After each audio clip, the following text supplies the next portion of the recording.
داخویانیا داوی ببان گاشتی و جواکا دموکراتیک را ریبرا بو پیواجوی گینو دا دست بگیرن و جارکی دن بر پرسیارتیه کی دیروکی کرده سر ملیخا جگاوا کو ریبرا بو دست به تکوشین آزادیه کرد دیار بو کوی تکوشینه کیش ریزه نه مشاندن ریبرا بو گود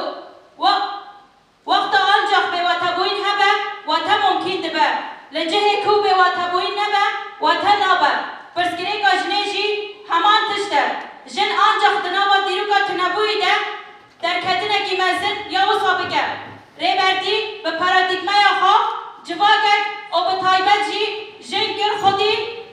گر خودی هبون گر خودی ایدولوژی خودی آخو ناسنامه ریبردی در فتا جیان جمره و جمرواهی آزاد را چکر وکی یکی جنین جوان بگوان ارگو بر بسیارتی و دیروکی دی کمن سر منیمه لسر بی اساسی وکی یکی جنین جوان دبن دروشمه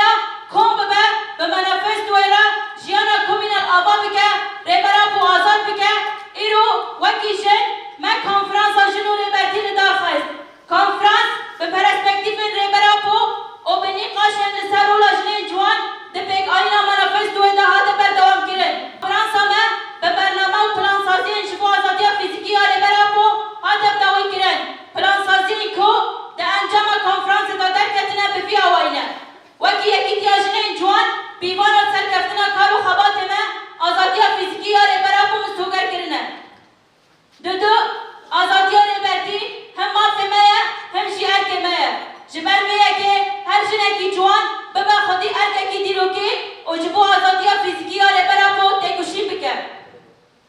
سسه ده چارچوبای کامپانیا کم ببا لهر کومی تاخ و گن جنین جوان لسر منافستو آشتی و جواکا دموکراتیک ری خستن بکن و پرورده بکن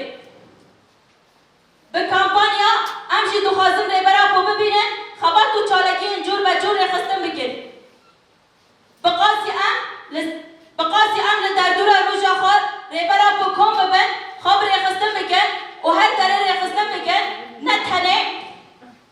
تنه فیزیکی آزادی ریبرا